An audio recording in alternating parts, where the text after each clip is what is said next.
بسم الله الرحمن الرحيم. السلام عليكم ورحمة الله وبركاته.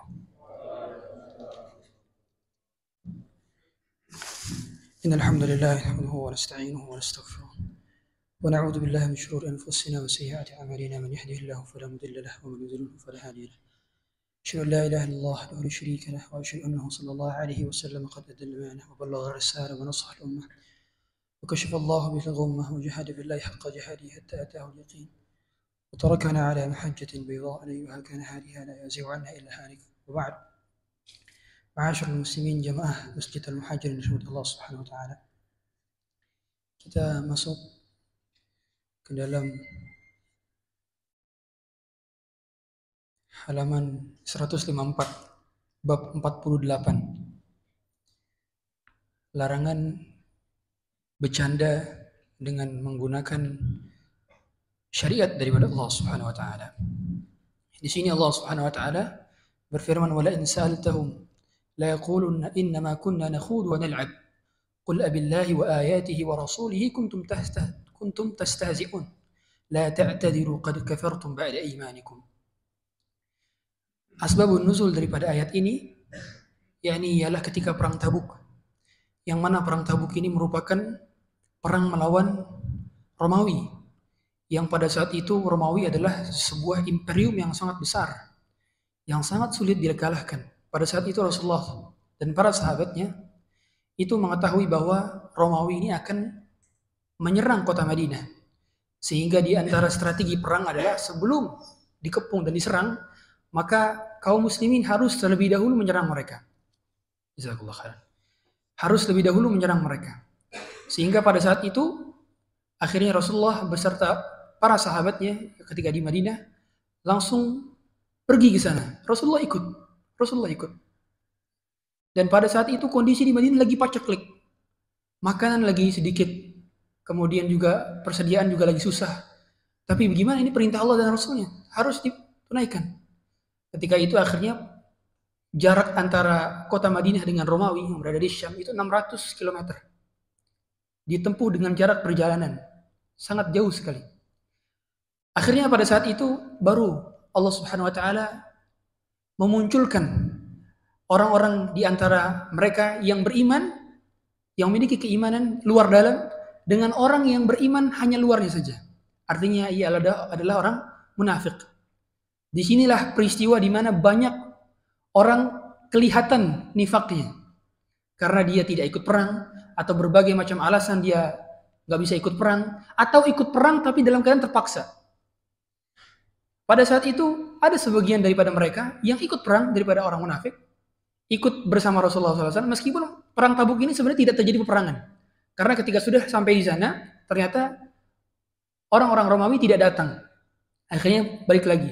Tapi selama perjalanan, itu orang-orang munafik ikut bersama Rasulullah SAW, dan di tengah-tengah perjalanan mereka sempat bercanda, mengatakan, "Ma ra'ayna al-ghabutunan wa akdzabu lisanan." Saya tidak pernah melihat orang yang paling buncit perutnya dan paling dusta lisannya kecuali min Muhammadin wa ashabih, kecuali daripada Muhammad dan para sahabatnya. Ada seorang munafik yang berkata demikian. Kemudian mereka sambil tertawa-tawa mengatakan demikian. Akhirnya di antara itu ada Auf bin Malik. Auf bin Malik melihat orang-orang munafik sedang bercanda dengan Allah dan Rasulnya, mencela Nabi dan betul pula para sahabatnya. Akhirnya dilaporkanlah kepada Nabi SAW. Ternyata Rasulullah sudah dikabarkan oleh Allah Subhanahu wa taala dengan ayat ini. Wala in sa'altahum la yaqulunna innama kunna nakhudhu wa nal'ab. Kalau kamu ya Muhammad tanya kepada mereka, pasti mereka akan berkata, saya tadi cuma bercanda doang ya Rasulullah. Nakhudhu wa nal'ab. Qul abillahi wa ayatihi wa rasulihi kuntum tastahzi'un. Apakah dengan ayat Allah, apakah dengan Allah dan Rasulnya, dengan syariat Allah, kau jadikan agama ini sebagai bahan bercandaan? Enggak ada konten lainkah? Kira-kira begitu. La ta'tadiru qad kafartum ba'da imanikum. Maka tidak ada udzur bagimu untuk bisa meminta maaf lagi. Kamu telah kafir luar dalam. Nah, di sini mengapa Allah Subhanahu wa taala la ta'tadiru qad kafartum ba'da imanikum? Maksudnya gimana? Sebelumnya orang-orang munafik itu kafir dalamnya doang, tapi di KTP dia muslim. Sebetulnya Rasulullah SAW sudah tahu siapa di antara mereka yang munafik, sudah tahu. Tapi Allah Subhanahu Wa Taala menyuruh Nabi Muhammad untuk tidak membunuhnya. Makanya di antara, ya Rasulullah, sungguhnya orang munafik itu lebih parah daripada orang kafir. Karena ini merusak citra Islam. Kemudian apa jawab Rasulullah? Ma'adallah. Hatta yaqula inna Muhammadan qatala ashabah. Jangan sampai justru orang nanti mengatakan Muhammad membunuh sahabatnya sendiri. Karena secara zahir, mereka muslim. Bagaimana kalau misalkan orang munafik dibunuh oleh Nabi SAW, nanti akan jadi fitnah. Dikiranya Muhammad membunuh sahabatnya sendiri. Padahal lebih parah sebetulnya. Ya. Orang munafik itu lebih parah daripada kaum kafir. Karena dia mengobok-obok Islam dari internal. Gitu kan? Di antaranya tokoh yang paling besar pada saat itu di Madinah adalah Abdullah bin Ubay bin Salul. Yang Nabi SAW pada saat itu dilarang untuk menyolatinya. Ada ayat yang turun. Wala tusalli ala ahadin minhum abadan mata abadan. Jangan sekali-kali sholat di depan mereka. Ya, untuk orang-orang yang munafik. Jadi ketika orang munafik meninggal jangan sholat sampai turun ayat seperti itu. Nah, di sini akhirnya pada saat itu tokoh munafik ini yang bercanda dengan syariat akhirnya datang kepada Rasulullah yang saat itu sedang menaiki unta. Kemudian meminta maaf kepada Nabi SAW sampai Ibnu Umar melihat dari arah kejauhan. Dia menggantungkan tangannya di atas, kemudian kakinya sampai terseret-seret kena batu. Nabi SAW sama sekali tidak menoleh kepadanya. Berkata kepada dia, la ta'tajiru, qad kafartum ba'da imanikum. Kamu enggak perlu lagi minta maaf. Kamu sudah kafir luar dalam. Sebelumnya kamu kafir dalam doang. Sekarang kafir luar dalam. Artinya secara status di KTP sudah keluar daripada Islam. Di antara konsekuensi orang yang keluar daripada Islam adalah dikisos, dibunuh. Man baddala dinahu faqtuluh. Siapa yang mengganti agamanya maka bunuhlah dia. Akan tetapi mengapa orang munafik ini tidak dibunuh ketika pada saat itu? Karena KTP-nya masih Islam. Ya. Begitu pula orang semunafik-munafiknya dia, ketika memang KTP-nya masih Islam, dia masih menampakkan bahwa dia adalah Islam, maka statusnya pun dianggap sebagai Muslim. Dalam artian tetap disolatkan, kemudian tetap dikuburkan di pemakaman kaum muslimin, meskipun hatinya kufur, begitu ya. Nah, inilah kisah daripada orang yang menjadikan agama sebagai bahan bercandaan. Di zaman sekarang, kita lihat konten-konten sosial media, orang seperti sudah kehabisan konten lagi untuk menjadikan bercandaan. Banyak sekali konten-konten bercandaan sebetulnya kita bisa buat. Tapi mengapa sebagian orang mengambil konten agama sebagai macam bercandaan? Kemarin kita tahu yang viral, makmum di seorang imam gitu kan, kemudian di belakangnya kipas angin dipasangin mukena. Ini termasuk bercandaan dengan sholat, dengan syariat. Mungkin sebagian dari kita sempat tertawa, tapi ini merupakan suatu kesalahan. Saya yakin, saya berhusnuzon, orang-orang yang melakukan demikian tidak ada niatan untuk menjadikan sebagai kolok-kolokan. Saya yakin. Cuman mereka ini karena ikut-ikutan tren, sehingga mereka kebawa dosanya juga. Ya? Padahal itu bukan suatu hal yang dibenarkan dalam syariat. Banyak ya konten-konten yang bisa dijadikan sebagai bahan bercandaan di luar daripada syariat. Syariat ini sholatkah menjadikan agama sebagai bahan bercandaan dari berbagai macam syariat-syariat yang lainnya, tidak hanya sholat.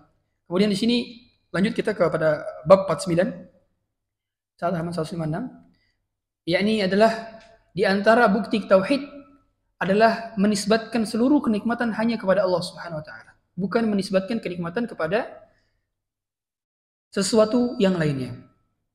Jadi ketika kita mendapatkan suatu kenikmatan, maka dua hal yang harus kita lakukan.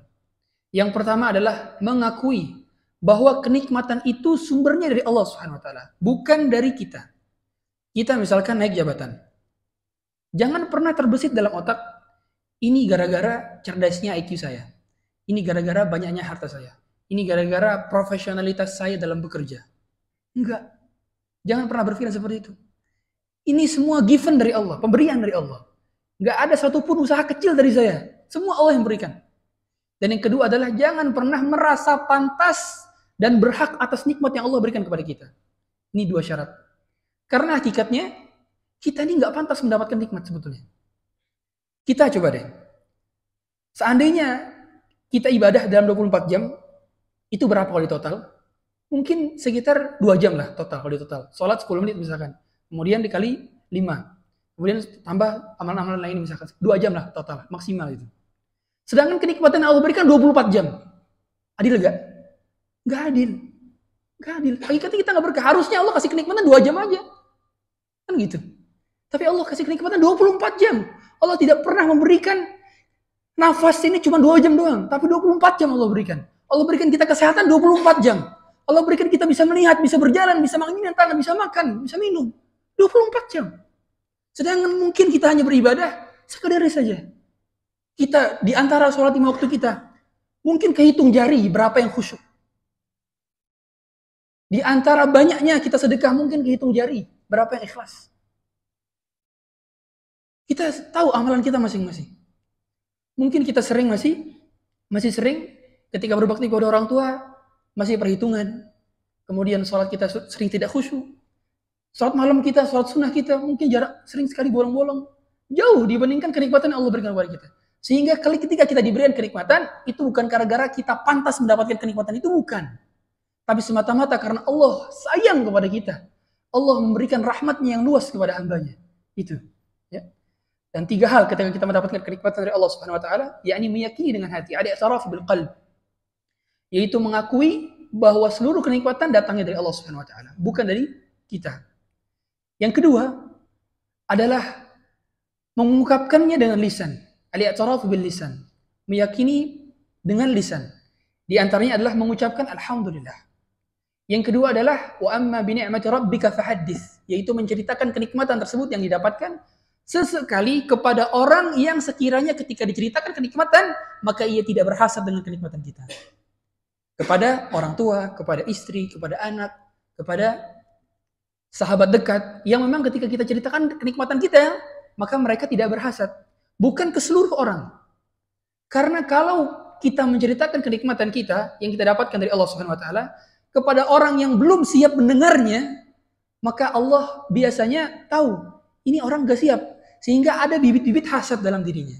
Jadi gak semua kenikmatan kita share, gak semua kenikmatan kita upload, gak semua kenikmatan kita sebarluaskan. Ya. Nah, kemudian yang ketiga adalah al-i'tirafu bil jawarih, yakni bersyukur dengan cara mengakuinya dengan beramal. Ya. Sebagaimana kata Allah Subhanahu Wa Taala, i'malu ala Daud syukra wa qalilun min ibadiy syakur. Wahai keluarga Daud, beramal solehlah sebagai bentuk syukur kepada Allah. Jadi salat kita, puasa kita, sedekah kita, itu adalah bukti syukur kita kepada Allah Subhanahu Wa Taala. Dan bukti syukur paling besar adalah dengan beramal. Sebagaimana Allah Subhanahu Wa Taala memberikan kita berbagai macam kenikmatan ini, maka Allah menginginkan agar kenikmatan yang diberikan tersebut dipakai sesuai dengan yang Allah kehendak. Sebagai contoh, perusahaan ini punya banyak unit. Ada LD mungkin ketika bawa batu bara, kemudian HD untuk bawa apa namanya? Iya, tanah itu. Itu kan sesuai dengan tugasnya masing-masing. Nah, ketika itu dipakai tidak sesuai dengan apa yang diinginkan oleh perusahaan, bagaimana reaksi perusahaan? Akan marah kepada kita, kepada karyawannya, kan gitu. Apalagi Allah Subhanahu Wa Taala. Allah menciptakan kita, memberikan kepada kita seluruhnya kenikmatan, tujuannya supaya kita menggunakan kenikmatan ini seperti yang Allah inginkan. Kita punya mata, Allah ingin ketika menggunakan mata kita menggunakan untuk melihat yang baik-baik. Allah menciptakan kita tangan, maka Allah ingin tangan yang kita pakai ini kita gunakan untuk yang baik-baik. Allah ciptakan kita kaki, maka Allah ingin kaki yang kita gunakan ini untuk melangkah ke tempat-tempat yang baik. Sesuai dengan yang Allah inginkan. Maka itu adalah di antara bukti kenikmatan, menggunakan kenikmatan untuk yang Allah inginkan. Ya. Jangan seperti Qarun. Qarun ini, dia berkata, Qala innama utituhu ala ilmin indi. Sesungguhnya saya dapat harta ini semua, ini gara-gara kecerdasan saya, kepiawaian saya dalam berbisnis. Bukan gara-gara Allah. Dia sudah menisbatkan kenikmatan itu kepada dirinya. Alhamdulillah ini gara-gara saya semua. Berkat kerja keras saya selama ini. Tidak sadar itu adalah lafaz-lafaz kesyirikan. Ini berkat usaha kerja keras, keringat penuh, kita semua tim, tanpa menisbatkan Allah Subhanahu wa taala. Tanpa sadar, itu telah jatuh kepada syirik kecil. Menisbatkan kenikmatan bukan kepada Allah. Ya. Jadi saya sering katakan juga, we are nothing. Jangan pernah katakan we are the best. Sering, we are the best, we are the best. Sekali-kali katakan we are nothing. Kita nggak ada apa-apanya. Bukan gara-gara kita yang hebat, tapi gara-gara Allah yang membuat itu mudah. Allah Subhanahu wa taala dengan berjuta-juta cara mampu menjadikan orang yang hina di hadapan manusia menjadi mulia seketika. Sebaliknya, Allah dengan maha kuasaannya mudah saja dengan berjuta-juta cara menjadikan manusia yang dulunya mulia menjadi hina seketika. Dalam hitungan detik. Kita nggak ada apa-apanya. Nggak ada apa-apanya. Ya. Maka dulu ada di zaman Rasulullah SAW, ada seorang yang makan pakai tangan kiri. Kemudian kata Nabi, kul biyaminik, makan pakai tangan kanan. Nggak mau, dia tetap makan pakai tangan kiri. Kata para sahabat, ini orang sebetulnya bukan nggak mau pakai tangan kanan. Bukan nggak bisa pakai tangan kanan, tapi memang dia nggak mau karena sombong. Merasa orang pakai tangan kiri itu orang yang berwibawa dan sebagainya. Akhirnya seketika itu juga Allah kutuk tangan kanannya menjadi lumpuh sampai dia meninggal dunia. Gara-gara sombong. Gara-gara menisbatkan kenikmatan pada dirinya. Lupa kepada Allah Subhanahu wa taala. Ya.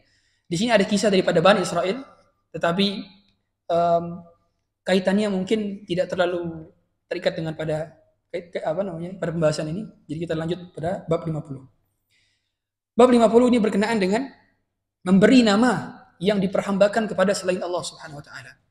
Jadi kita tidak boleh memberi nama dengan yang tidak Allah suka. Sebagian tadi kata Ustaz Dwi kan, di antara adab atau hak bagi anak adalah mendapatkan nama yang baik daripada orang tuanya. Nah, ketika kita memberi nama kepada anak, maka tidak boleh namanya Abdul Uzza. Ya, itu kan hambanya Uzza. Abdul Lat, hambanya Lat. Nah, itu kita nggak boleh menisbatkan hamba tapi kepada makhluk. Kalau pakai Abdun depannya, maka setelahnya haruslah pakai nama-nama Allah. Abdullah, Abdul Rahman, Abdul Khaliq, Abdul Razak, ya, Abdul Rahim, dan sebagainya. Tidak boleh disebutkan pada makhluk. Bagaimana Ustaz dengan nama Abdul Muttalib? Abdul Muttalib, ini bukan maksudnya adalah dia hambanya Muttalib, bukan. Tapi dia maksudnya adalah hamba sahayanya. Ya, jadi ceritanya, dahulu Hashim bin Abdi Manaf, ini adalah seorang petinggi daripada kaum Quraisy, yang mana ia adalah pemilik penampuk kekuasaan daripada Quraisy. Suatu ketika Hashim bin Abdi Manaf ini bersafar ke Syam, yang mana ketika melewati Syam itu mau nggak mau harus melewati Madinah. Nah, ketika singgah di Madinah sempat kawin dengan wanita dari Bani Najjar. Kemudian ke Syam, meninggal di Syam, belum sempat balik ke Mekah. Ya, ternyata punya anak. Ya. Di Madinah ini punya anak, namanya Syaibah. Nah, ketika itu penampuk kekuasaan harusnya Hashim kan, tapi Hashim meninggal, akhirnya digantilah Muttalib. Muttalib ini adiknya Hashim. Muttalib dengar kabar bahwa Hashim ini punya anak, punya istri di Madinah yang gak keurus gitu ceritanya. Akhirnya Muttalib ini pergi ke Madinah untuk mengambil Syaibah tersebut. Syaibah untuk dibawa ke Mekah dan dijanjikan kepada ibunya nanti ketika dia sudah besar akan dikasih kepemimpinan. Karena hakikatnya dia yang berhak, anak Hashim, karena dia anak tertua daripada Hashim, Syaibah ini. Nah, ketika itu akhirnya Syaibah dibawa oleh Muttalib, ya, oleh pamannya. Nah, ketika di gerbang pintu Madinah, ini karena si Syaibah ini berjalan berjauh gitu kan, kemudian dia kena debu dan sebagainya, kena pasir dan sebagainya, kena badai pasir sebagainya. Jadi terlihat lusuh. Terlihat seperti anak gak keurus gitu. Nah, orang-orang menyangka ini adalah budak atau hamba sahaya yang baru dibeli oleh Muttalib. Dikiranya dia habis safar kemudian beli budak, dikiranya budaknya. Nah, maka orang-orang berkata ini Abdul Muttalib, hamba sahayanya milik Muttalib. Itu ceritanya. Barulah dikenal antara luas bukan dengan nama Syaibah, tapi dengan nama Abdul Muttalib. Ya, jadi itu awalnya seperti itu. Jadi bukan penghambaan kepada Muttalib, tapi itu adalah hamba sahaya milik Abdul yang dikenal padahal bukan, itu adalah ponakannya begitu kira-kira ya. Nah, kita tidak boleh menamakan ya Abdul Ka'bah atau Abdul Umar dan sebagainya. Tidak boleh menamakan demikian. Karena itu adalah bagian daripada syirik. Kalau itu bisa jatuh ke dalam syirik besar. Ketika kita meyakini bahwa, contoh, Abdu Umar, hambanya Umar, meyakini bahwa Umar itu setara dengan Allah Subhanahu wa taala yang menciptakan langit dan bumi dan segala isinya. Ini merupakan syirik besar, ya.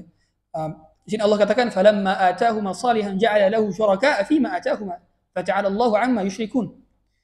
Maka tatkala Allah memberi kepada keduanya seorang anak yang sempurna, maka keduanya menjadikan sekutu bagi Allah yang terhadap anak yang telah dianugerahkannya kepada keduanya itu. Maka maha tinggi Allah dari apa yang mereka persekutukan. Yakni maksudnya adalah ketika mendapatkan anak tidak boleh diberi nama kecuali nama yang baik-baik, ya. Di antara nama yang baik adalah memang nama yang secara kalau disebutkan dalam hadis ahabbul asma ila Allah Abdurrahman wa Abdullah wa Abdurrahman. Tapi secara umum nama-nama yang baik itu memiliki arti yang baik. Karena kita akan dipanggil oleh Allah Subhanahu wa taala dengan nama kita, begitu pula nama bapak-bapak kita, ya. Kita lanjut kepada bab 51. Di sini Allah Subhanahu wa taala mengatakan, "Walillahil asmaul husna fad'uuhu biha wa dharul ladzina yulhiduna fi asma'ihi sayujzauna ma kanu ya'malun." Yakni berkenaan dengan asmaul husna. Sebetulnya inilah bagian daripada bab asma sifat. Tetapi ada kaitannya dengan bab tauhid. Dalam asmaul husna itu khilaf, apakah ia hanya terbatas pada 99 nama atau 100 nama atau 300 nama atau 500 nama? Khilaf di kalangan para ulama. Tetapi mazhab Ahlussunnah wal Jamaah jumhur ulama mengatakan bahwa asma al-husna Allah itu tidak terbatas pada 99 nama. Meskipun ada hadis daripada riwayat Bukhari dan Muslim, "Inna lillahi tis'un wa tis'una asman." Sungguhnya Allah Subhanahu wa taala itu memiliki 99 nama. Fad'uuhu biha, maka berdoalah dengan nama tersebut. Tapi dalam hadis lain Nabi sallallahu alaihi wasallam pernah berdoa, "Allahumma inni as'aluka bikulli ismin huwa lak." Ya Allah, aku berdoa dengan nama-nama yang Engkau miliki. Sammaita bihi nafsak, yang Engkau namai Engkau dengan namamu. Au anzaltahu fi kitabik, atau Engkau menurunkannya dalam Al-Qur'an. Au 'allamtahu ahadan min khalqik, atau Engkau ajarkan sebagian daripada hambamu.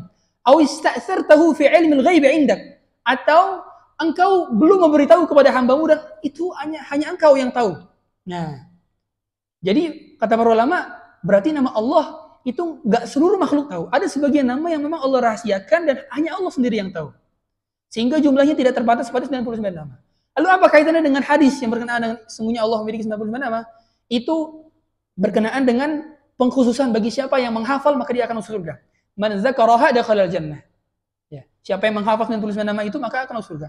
Tapi sebagian ulama bilang bukan sekedar hafal di lisan doang, tapi juga mengamalkan apa yang baik-baik daripada nama tersebut.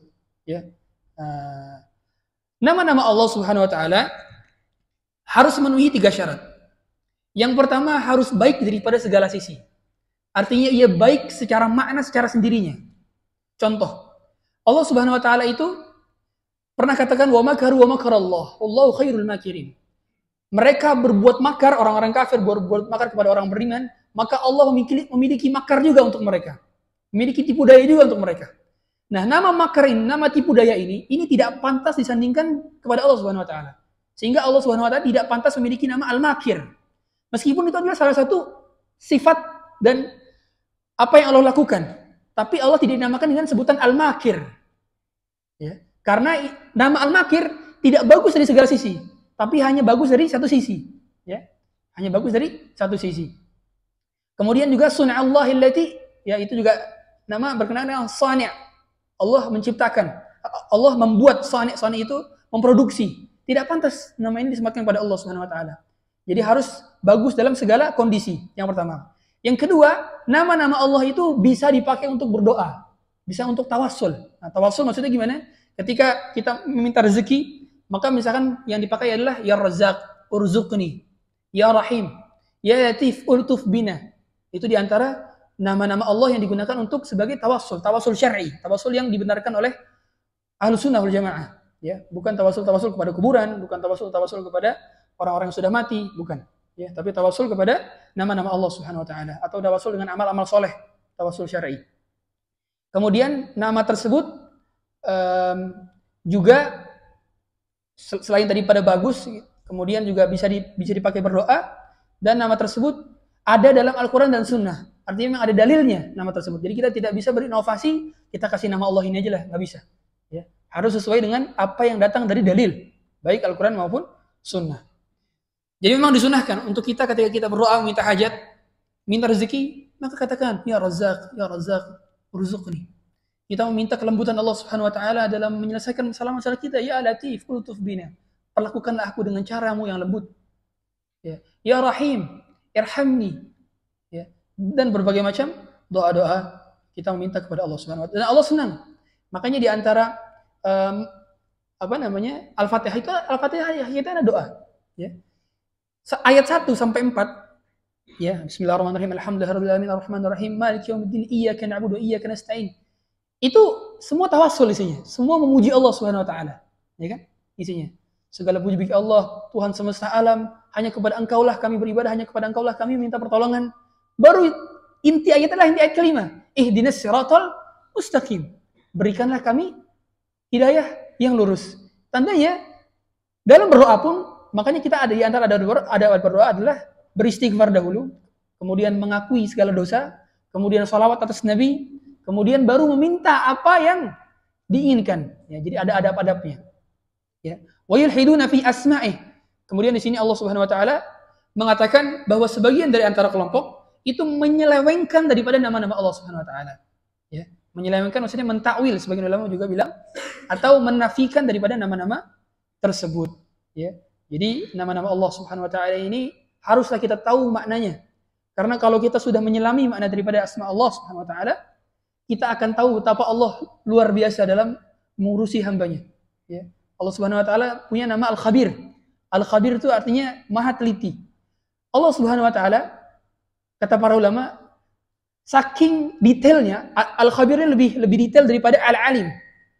Al-Khabir itu ketika Allah Subhanahu wa taala memberikan ujian, Allah Subhanahu wa taala tahu ujian ini pantas untuk siapa, kemudian waktunya kapan diberikan ujian, timingnya kapan, kadarnya segimana, Allah sudah tahu. Itu makna alimnya Allah, makna khabirnya Allah Subhanahu wa taala. Ya. Kemudian Allah memiliki nama Al-Latif, maha lembut, yang mana ketika Allah Subhanahu wa taala ingin merubah keadaan seorang hamba, itu dengan cara-cara lembut yang kadang hamba itu nggak tahu kalau sedang dirubah. Sebagai contoh, Nabi Yusuf, kita tahu bahwa kehidupannya penuh dengan cobaan. Dimasukkan ke dalam sumur, kemudian dijual, dijadikan budak, kemudian digoda, kemudian masukkan penjara. Itu dengan cara-cara yang lembut. Yang Nabi Yusuf nggak tahu kalau ujung-ujungnya dia akan diangkat menjadi menteri Mesir, menteri keuangannya Mesir. Tidak ada yang tahu. Tapi Allah Subhanahu wa taala dengan cara begitu pula. Terkadang manusia nggak sadar. Allah berikan kenikmatan, dia menjadi jauh dari Allah Subhanahu wa taala. Barulah dia dijadikan kufur. Nah, ujung-ujungnya, ya. Sehingga jangan tertipu dengan kenikmatan yang Allah berikan. Jangan sampai justru kita menjadikan kenikmatan tersebut sebagai wasilah untuk jauh dari Allah Subhanahu wa taala. Ya. Karena Allah Subhanahu wa taala caranya lembut sehingga kita mungkin nggak sadar kalau ini adalah istidraj. Segala macam kenikmatan yang Allah berikan, kalau tidak menjadikan kita dekat kepada Allah, maka itu adalah istidraj. Sanastadrijuhum min haitsu la ya'lamun wa umli lahum. Nah, nanti Allah akan menjadikan mereka terulur-ulur, terombang-ambing dalam kebinasaan sehingga mereka tidak sadar bahwa mereka dijauhkan daripada Allah Subhanahu wa taala dan dimasukkan nantinya ujung-ujungnya ke dalam neraka Allah Subhanahu wa taala. Nauzubillah. Demikian sampai sini kami sampaikan. Kita tutup dengan kafaratul majlis. Subhanakallahumma wa bihamdika asyhadu an la ilaha illa anta astaghfiruka wa atubu ilaik. Assalamualaikum warahmatullahi wabarakatuh. Silakan dimakan pas snack.